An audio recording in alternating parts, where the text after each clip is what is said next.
Assalamualaikum warahmatullahi wabarakatuh. Perkenalkan, nama saya Tiara Putri Pertiwi dengan NIM C0D021042.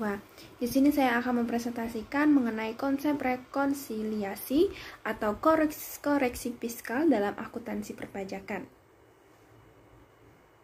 Rekonsiliasi fiskal adalah proses penyesuaian atas laba komersial yang berbeda dengan ketentuan fiskal untuk menghasilkan penghasilan neto atau laba yang sesuai dengan ketentuan perpajakan. Dengan dilakukannya proses rekonsiliasi fiskal ini, maka wajib pajak tidak perlu membuat pembukuan ganda, melainkan cukup dengan membuat satu pembukuan yang fiskal didasari oleh SAK.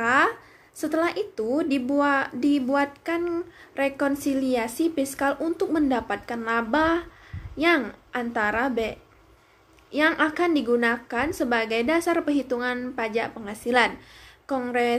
Koreksi fiskal tersebut dapat dibedakan antara beda tetap dan beda waktu.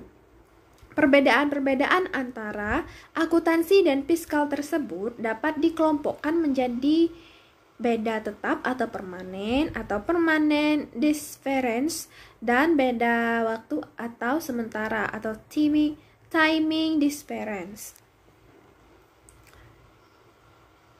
Selanjutnya ada rekonsiliasi pada pos biaya. Rekonsiliasi dijalankan pada pos-pos biaya serta penghasilan dalam laporan keuangan komersial. Yang diantaranya, pertama, rekonsiliasi penghasilan dikenakan PPh final. Dan yang kedua, rekonsiliasi penghasilan bukan objek pajak. Yang ketiga, wajib pajak mengeluarkan biaya yang tidak menjadi pengeluaran penghasilan bruto. Yang keempat, wajib pajak menggunakan metode pencatatan yang berbeda dengan ketentuan perpajakan. Yang kelima, wajib pajak mengeluarkan biaya agar mendapat pendapatan yang sudah dikenakan PPh final dan pendapatan dikenakan PPh non final.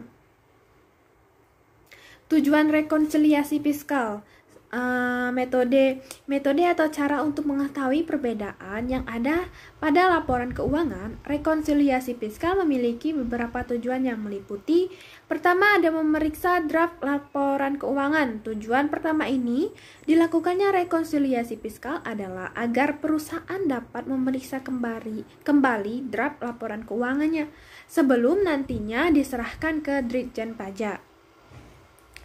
Yang kedua, ada meminimalisir terjadinya kesalahan perhitungan pajak. Direktorat Jenderal Pajak telah mengeluarkan peraturan dan regulasi pada wajib pajak.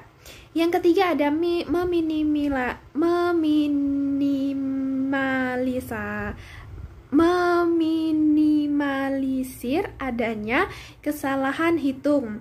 Rekonsiliasi fiskal juga dilakukan untuk menghindari dan menekan kemungkinan kesalahan perhitungan pajak. Pasalnya, nominal angka yang salah bisa menyebabkan kerugian yang fatal. Selanjutnya ada beda tetap atau permanen. Nah, beda tetap terjadi karena adanya perbedaan pengakuan penghasilan dan beban menurut akuntansi dengan pajak, yaitu adanya penghasilan dan beban yang diakui menurut akuntansi komersial namun tidak diakui menurut fiskal, atau sebaliknya. Beda tetap mengakibatkan laba atau rugi menurun. Menurut akuntansi adalah free tax income. Berbeda secara tetap dengan laba kena pajak menurut fiskal, taxable income. Beda tetap biasanya timbul karena peraturan perpajakan mengharuskan hal-hal berikut dikeluarkan dari perhitungan penghasilan kena pajak. Yang pertama, ada penghasilan yang telah dikenakan PPh bersifat final atau Pasal 4 ayat 2 Undang-Undang PPh. Yang kedua, ada penghasilan yang bukan objek pajak atau Pasal 4 ayat 3 Undang-Undang PPh. Dan yang ketiga, pengeluaran yang tak berhubungan langsung dengan kegiatan usaha, yaitu mendapatkan, menagih, dan memelihara penghasilan serta mengeluarkan yang sifatnya pemakaian penghasilan atau yang jumlahnya melebihi kewajaran atau Pasal 9 ayat 1 Undang-Undang PPh.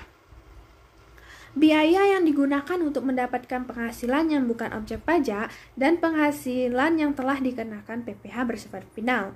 Yang kelima, pengganti terhubung dengan pekerjaan atau jasa yang diberikan dalam bentuk alami. Dan yang keenam ada sanksi perpajakan. Selanjutnya ada beda waktu atau sementara. Sesuai namanya, beda waktu merupakan perbedaan perlakuan akuntansi dan perpajakan yang sifatnya temporer, artinya secara keseluruhan, beban atau pendapatan akuntansi maupun perpajakan sebenarnya sama, tetapi tetap berbeda alokasi setiap tahunnya. Beda waktu biasanya timbul karena perbedaan metode yang dipakai antara pajak dengan akuntansi. Dalam hal yang pertama ada akrual dan realisasi, yang kedua ada penyusunan dan amortisasi, yang ketiga ada penilaian persediaan, yang keempat ada kompensasi kerugian fiskal. Selanjutnya koreksi positif dan negatif dari rekonsiliasi fiskal. Nah, perbedaan koreksi fiskal negatif dan koreksi fiskal positif. Perbedaan koreksi fiskal negatif dan koreksi fiskal negatif. Koreksi fiskal positif biasanya terjadi karena biaya-biaya yang tidak diperkenankan oleh wajib pajak sesuai dengan yang diatur dalam pasal 9 Undang-Undang PPh. Sedangkan koreksi fiskal negatif akan menyebabkan laba kena pajak berkurang atau pengurangan PPh terutang. Dalam hal ini dikarenakan biaya komersial yang lebih kecil dibandingkan dengan biaya-biaya fiskal dan pendapatan lebih tinggi daripada pendapatan fiskal. Nah, koreksi positif. Rekonsiliasi fiskal dilakukan oleh wajib pajak yang pembukuannya menggunakan pendekatan akuntansi komersial yang bertujuan untuk mempermudahkan mengisi surat pemberitahuan tahunan PPh dan menyusun laporan keuangan fiskal dilampirkan pada saat menyampaikan SPT tahunan PPh. Koreksi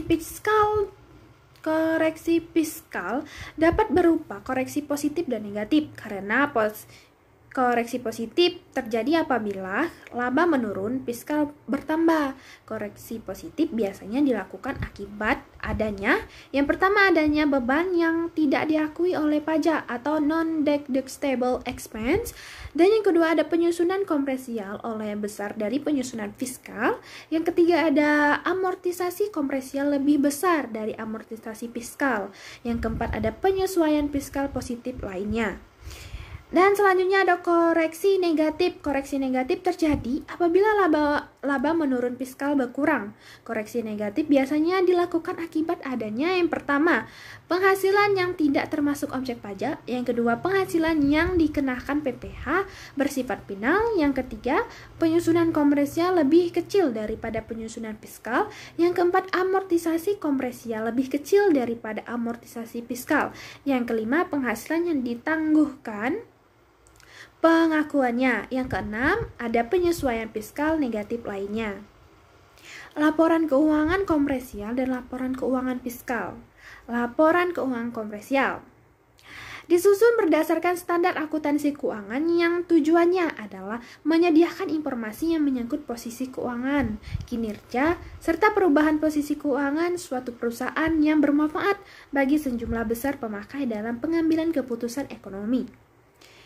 Selanjutnya ada laporan keuangan fiskal.